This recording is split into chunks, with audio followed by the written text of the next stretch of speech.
After 4 years of civil war in your country, what's left of Syria? What's left is about the people. If you talk about the infrastructure, many has been destroyed and destructed during the last 4 years and few months. But it's about the people, what's left of the people, that's the question.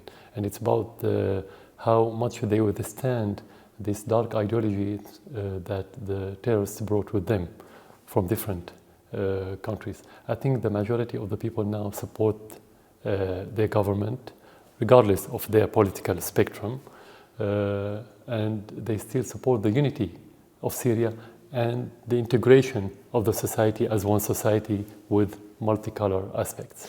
Now, we hear shelling every day, even here in Damascus, even close by to where we are now. You say there's unity, the people believe in their government. Are you still so confident about that? I'm more confident than before, to be frank, because if you go to the area under the control of the government, you can see all the different colors of the Syrian society with no exception. If you go to the areas where the terrorists control, you can see either part of this Syrian spectrum, social spectrum, or you can see no inhabitants, only fighters. Right. So the contrast is very clear.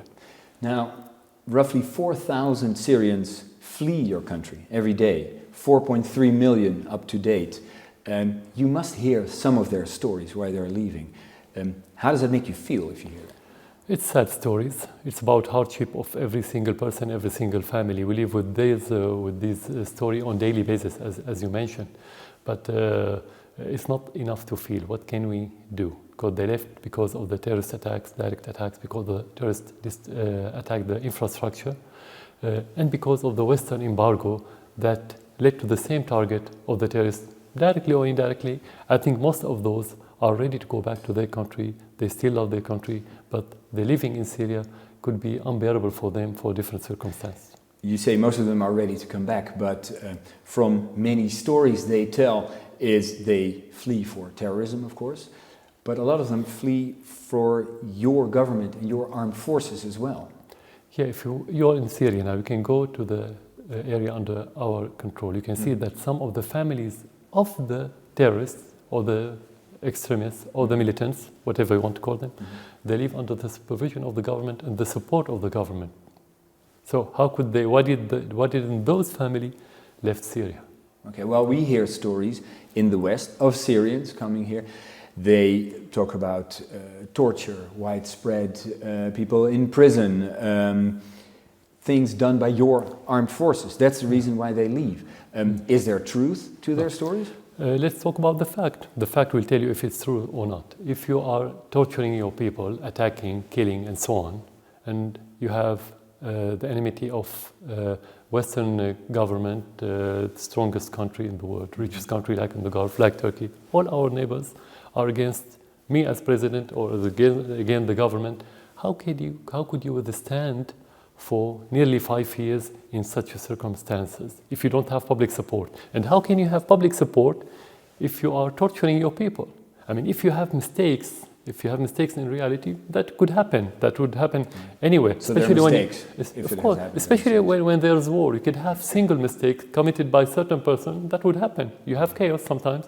That would happen. We don't exclude this. But there's difference between having these kind of mistakes and between having policy in order to torture your people and lose their support. You say there's no such policy? No, of course, definitely. Because never today Human Rights Watch and the UN before that came out with a report saying there's widespread, as they call it, death and dying in the detention centers since the uprising in 2011. Is there any truth to that? If you want to verify the credibility of those reports, to say that they're not politicized, they're not talking about one side of the story.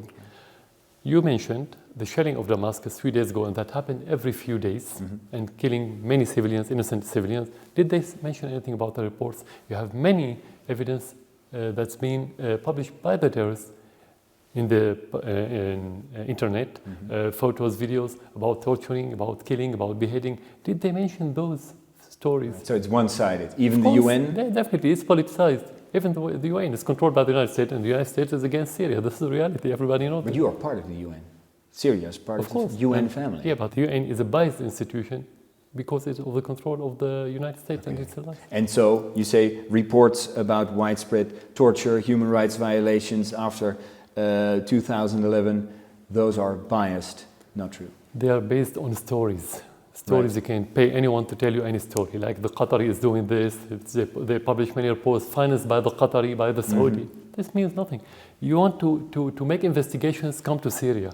You have the reality. Yeah, they say it's difficult to come to Syria and do independent investigations. It's not difficult. You've been here, you are here, so anyone could do the same. Otherwise, if it's difficult for them to come, it's going to be difficult for them to judge the situation and to make reports. Okay. Moving on, as you know, we are from Holland, we're from the Netherlands, and my country is bombing ISIS just across the border here in Iraq. Yeah. They are fighting the same enemy as you are. Would you consider the Netherlands an ally? It depends on the real intention. What do you mean by fighting terrorists? Is it just because ISIS came here? Is it because you are afraid from their influence or effects in your region? If the incentive is fear, no, we're not allies. You think the incentive is fear? Yes, not the value. Because why didn't they fight terrorism from the very beginning? Before that, before ISIS appeared, you had al-Nusra, you had al-Qaeda, you have many terrorists. They didn't fight. Only this war on terrorism started to appear when there was 11th of September in the United States, the recent attacks in Paris, and so on in different European countries. But before that, they didn't say we are at war with the terrorism. So you mean they're late? They're late to the party? It should be a matter of principle. When it's principle, it should be sustainable, not what you called a knee-jerk reaction when something you want to do it just as a reaction to something. So it's not principle. Fighting terrorism should be stable, sustainable principle. So you this say, is where you can be allies. In our case, Dutch bombers over Iraq bombing ISIS is a knee-jerk reaction. It's not sustainable. Because it's a part of the European politics, and the European politics is part of the American. It's not independent. Everybody knows this. So I cannot judge only the Dutch politics as isolated case. It's part of this. And all this, let's say, Western politics regarding terrorism is not objective and not realistic, and actually not only not productive, it's a counterproductive. Right. Because you would say they're bombing your enemy, so, well, they're helping in some way. Because when you don't have the real intention and the realistic vision, the result will be in the other direction.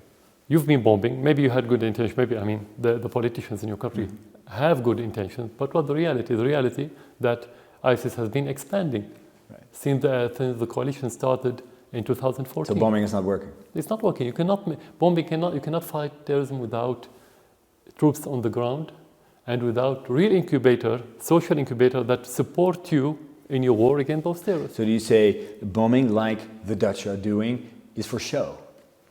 Maybe for sure, that depends on the intention, but in reality, for nothing, let's say. Let's say for no avail. Okay. Our government is next month deciding whether or not they will start bombing in your airspace as well, bombing ISIS targets in Syria. As they are debating this, what would you tell them? This is illegal.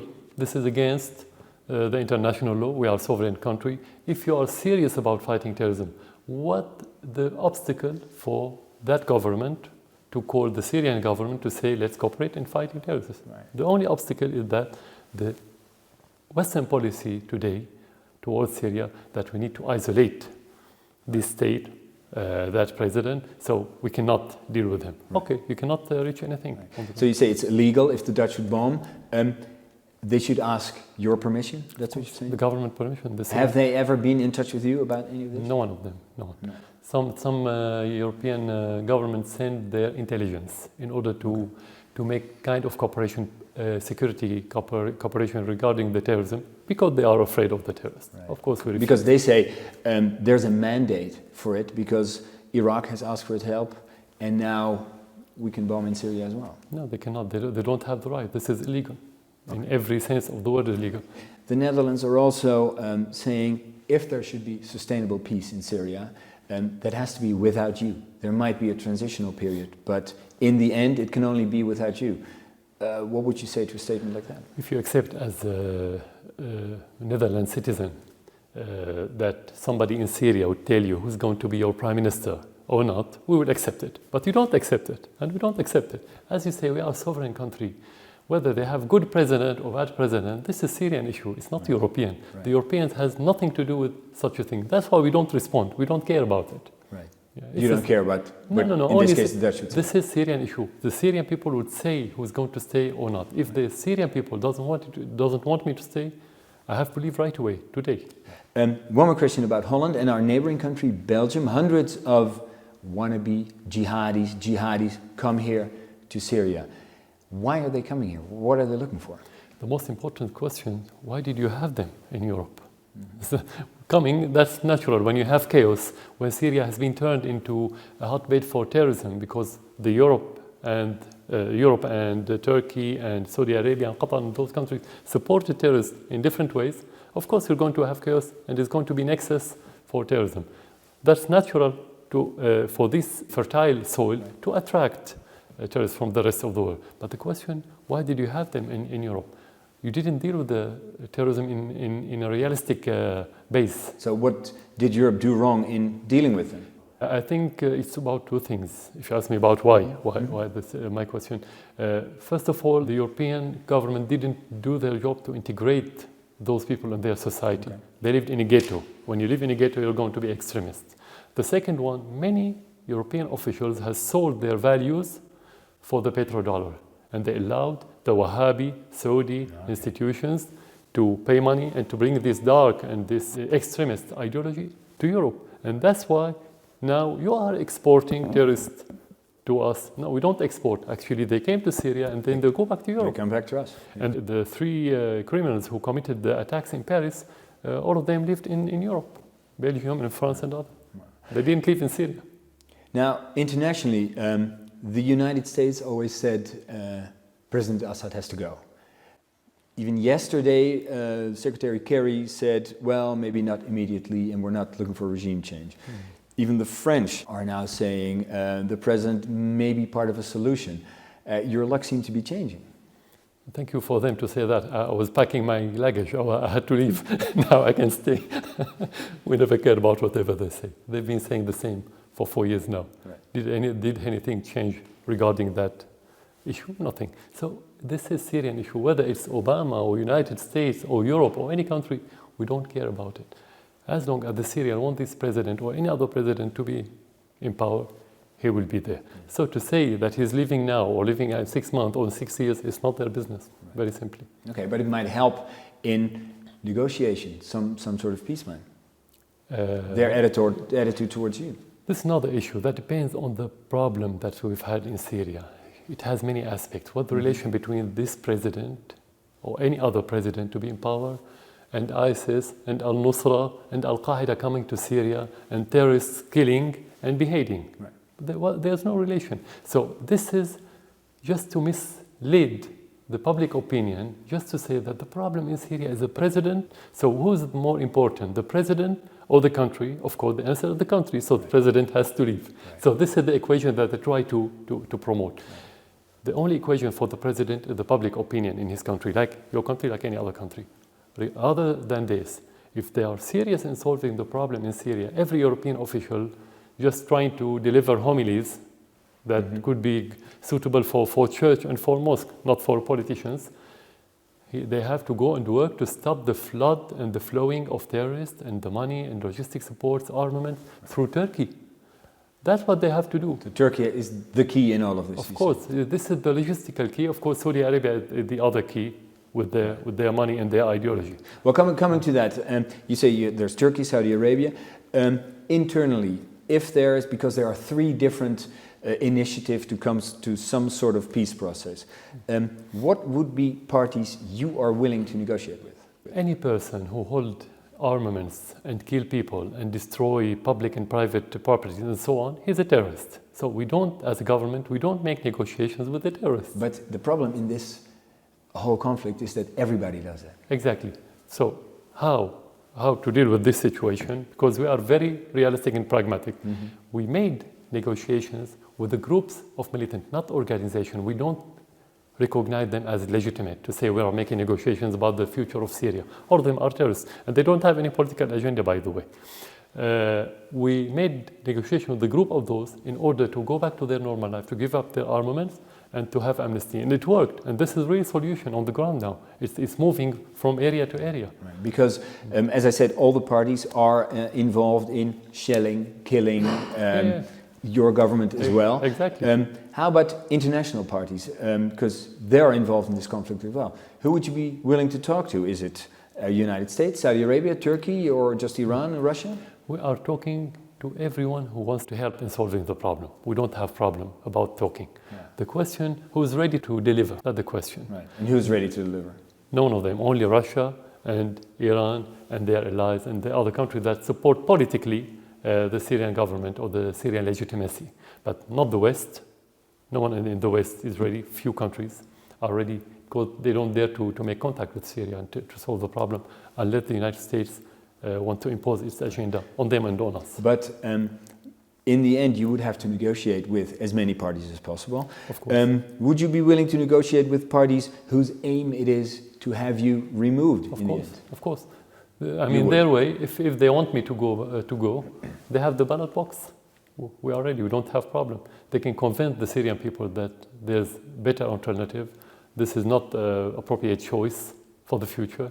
And the president will leave. But they don't have problem. That sounds really good, but in practice, realistically, in Syria, if you've seen the history of Syria, how much freedom do opposition parties have? How much freedom do politicians have to criticize you or to rise up against you? Let me be objective. We're not Europe yet. And this is a cultural issue. It's not only political. But we are on the way for more democracy in Syria. We are moving slowly but surely. It's not something related to the president because Syria is not my company.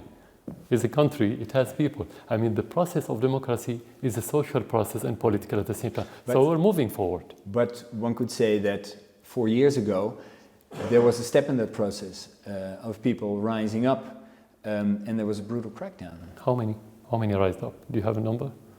The majority of the number in one day in Syria at the beginning of the crisis was 130,000. Let's make them double, 300. Right. Double them again, 600,000. It's nothing out of 24 million. So you say nobody really has risen up against you during those days? No, you have, of course, but it was a mixture between people who really wanted to demonstrate against the political system that they don't believe in. Mm-hmm.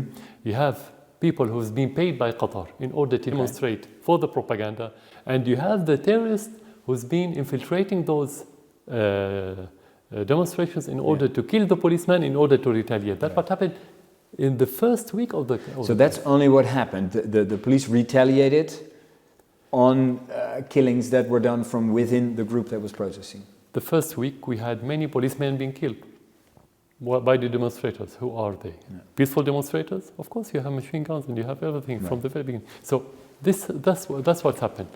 Anyway, the president, if he wants to leave, he will leave through the constitution and ballot box. And if he wants to come, he will come through the constitution and the ballot box.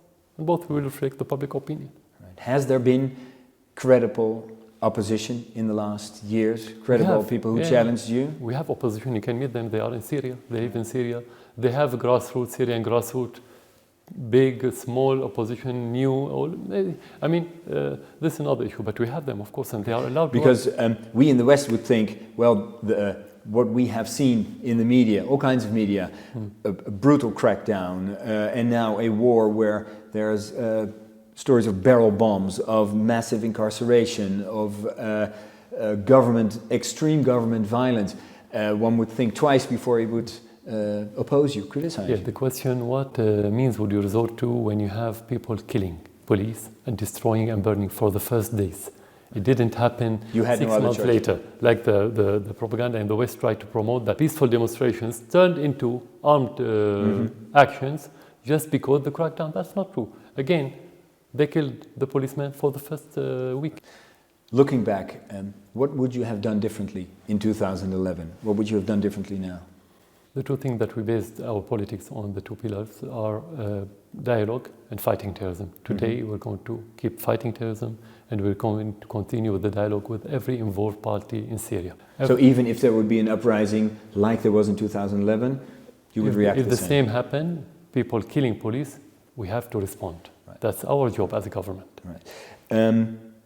Concluding, if you look back on 4 years, a large part of the country is under control of different rebel groups of ISIS. Innocent people are dying on both sides of the front. People are suffering. You are the president. You are responsible for protecting your people. Do you ask yourself, have I done enough to protect my people? I cannot judge myself because I'm not going to be objective talking about myself. I mean, the Syrian people would say the president did enough or not. At the very beginning, you mentioned the crackdown. Many people say the president didn't do enough to crack down those terrorists.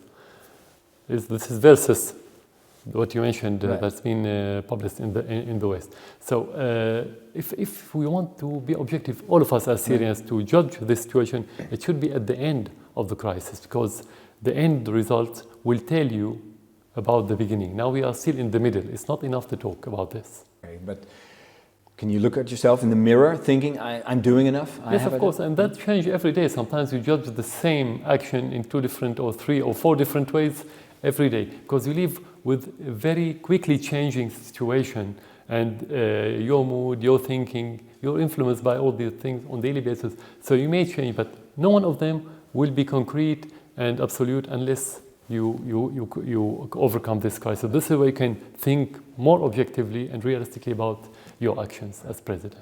Last question. How long will this take before it's resolved? If the responsible countries take actions against the flood and the flowing of the terrorists and the logistic supports, I can guarantee that it will take less than 1 year. Less than 1 year? Less than 1 year. But the problem that they still supporting them on a daily basis more and more in order to make it more messy and to put obstacles in front of any solution, because they want the solution, what they call the political solution, to be ended with the changing this state, getting rid of this president or depose him, and so on. So that's why it will drag on. So if it were without outside influence, you'd be done in 1 year? Definitely, for one reason, because the terrorists in Syria, they don't have the social incubators yet. That's why we're not worried about them. Mr. President, thank you very much. Thank you for coming to Damascus. Thank you.